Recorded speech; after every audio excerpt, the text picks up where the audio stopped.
Okay. Yeah, this is gonna definitely be an adult content video. You know, I'm gonna put a disclaimer because I wrote some notes.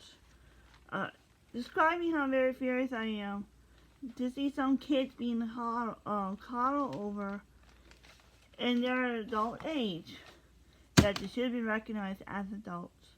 Period. Period. And not only that, it makes me very furious. And I need to get some parents to kind of wake up on this. So my topic of this hot video is going to be watch your parents of disabled adults stop treating them as children. I wrote a good few reasons why that needs to stop. And if your parents got a problem with it, please seek some help. Because you know what? I am not putting up with this one anymore. My first reason why parents should stop coddling over their disabled adults is that we are adults just as much as you are. And thank goodness my parents never do this to me. Because look, I am an adult. And it's okay to have a little difference. But goodness gracious, let us live our life the way we want to.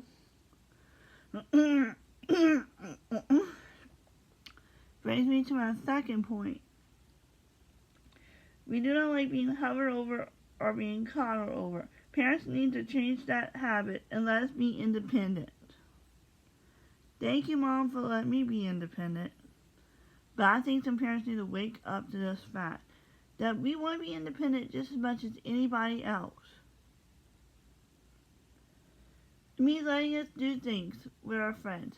It means let us go places. Let us be our own person without y'all hovering over us.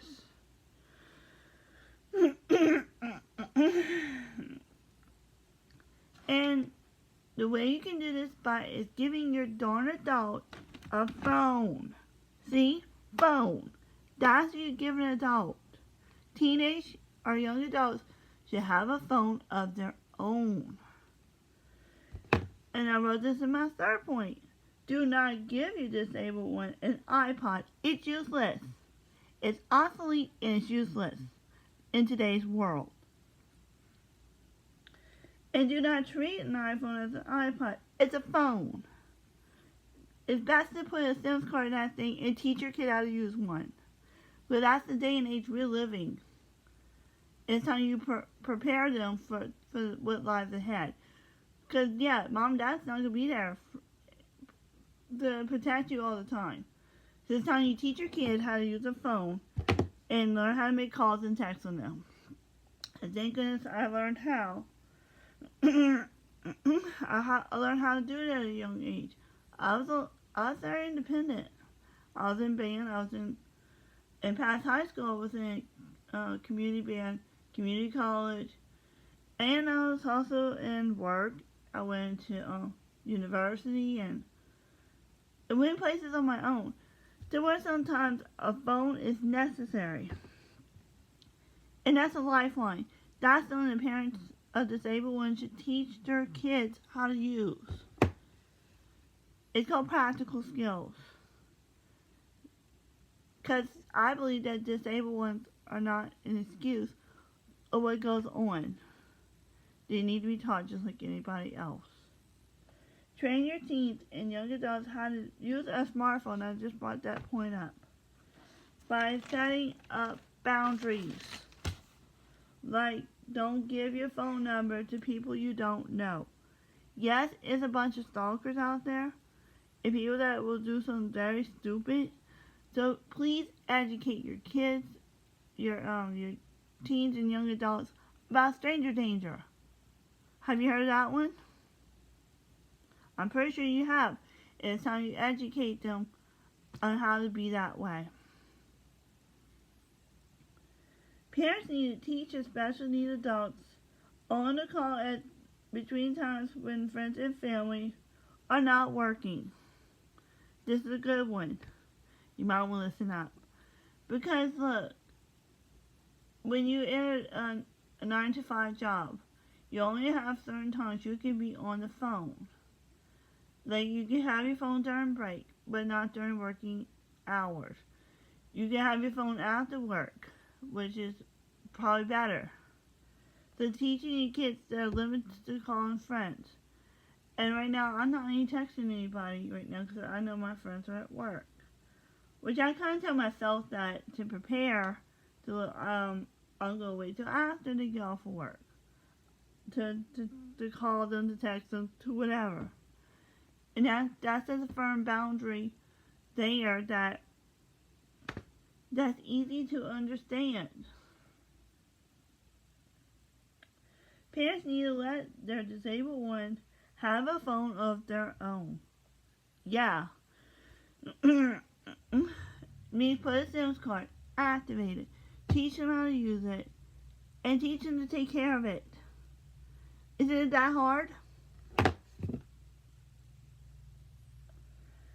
Parents of special needs adults need to teach them how to text on their own phones, not depend on others to text for them. That's true, because look, I like to do it on my own phone, and so it's my other friends. And there's one friend that I know that the parents didn't activate that the so-called iPod to be a phone, and that's a shame on them. I'm not mentioning names in this, but that's because that's the age we live, and it's called teaching them. Take the time to teach them to be like people of our age bracket who have phones, who can text, who can call on their own devices. It's called teaching them and having some patience. And stop holding that disability as a clutch. Sorry, but I'm sorry it sounded rough, but I'm not even going to apologize for this one.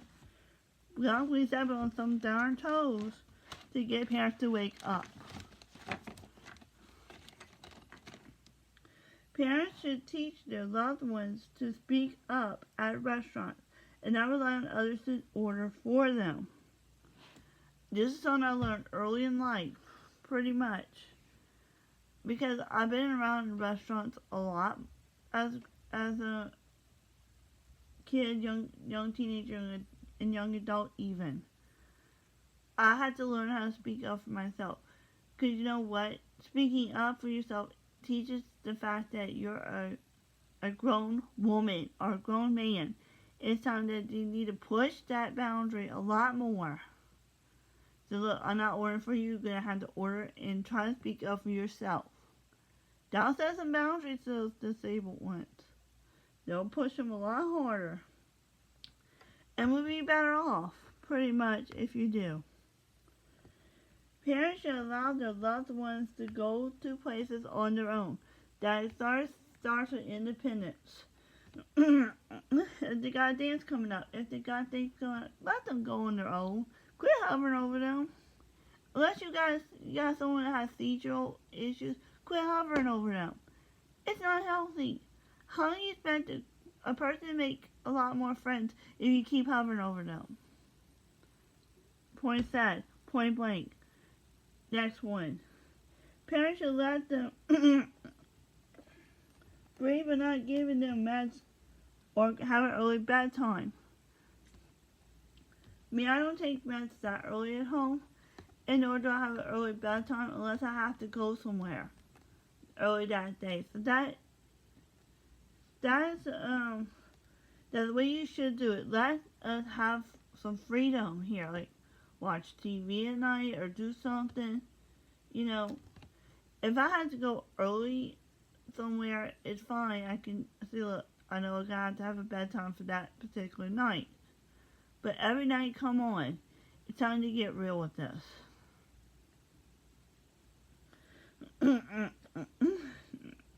Parents of disabled adults should register their adults to vote and go over the ballots. I've seen people not even use their liberties at this point. The liberties to vote if you can. And my parents, they don't believe disability is an excuse not to vote. Point said. And and here's why. Because look, because voting starts at 18 years old. You register to vote at 18. You register to you get your driver's license, you get your ID, whatever you need to vote, but you need to do it through the DMV. All that business. Yeah, it's called teaching them to vote at the polls. It's teaching them what to vote for. It's teaching them how to say yes and no to the amendments. It goes way beyond that. But I know there's a limit that parents need to understand, that some can't serve on the jury. I know I can't, but that's okay. You know what? But at least I get to have my liberty to vote as an American citizen. So, yeah. I'm going to add a 12th one on here. Parents need to try to expose their disabled adults to adult menu items at a restaurant. Because I've seen this happen a lot with some people, that people in their 20s are still ordering kids menus. Kids menus are so outdated. It's time that they step up and grow up. For the love of God. And I say this too. Exposing is good. Because it develops that palate a lot more. And you know what? Once they develop that palate, you're not going to go back to kids menu. Tell you an example of that one. Because, here it is. Because I remember going away somewhere once, away from my area, and we tried a Mexican restaurant. And I had the courage to actually try something on the adult menu, knowing I was a young teen. And it would be quite embarrassing to have somebody order something of a kid's menu that's supposed to be ordering of an adult. So when I did try a burrito that was on that menu, wherever we went, that was a Mexican restaurant, and try an adult menu item for once. And I thought it was really good. And then come back to Houma and try a Mexican restaurant here. Because I used to order burgers and nuggets back in my kid days. That's understandable. But once you get to teenage and young adults, you want to have an adult menu. So, yeah, it's called exposing them.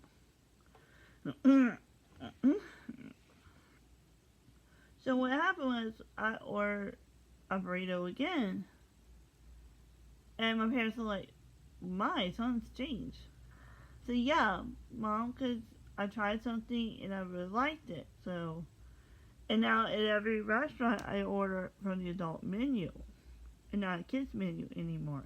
Unless it's a fast food place, I order a hamburger every now and then. Which that's like, look, Burger King, McDonald's, those places I order hamburgers.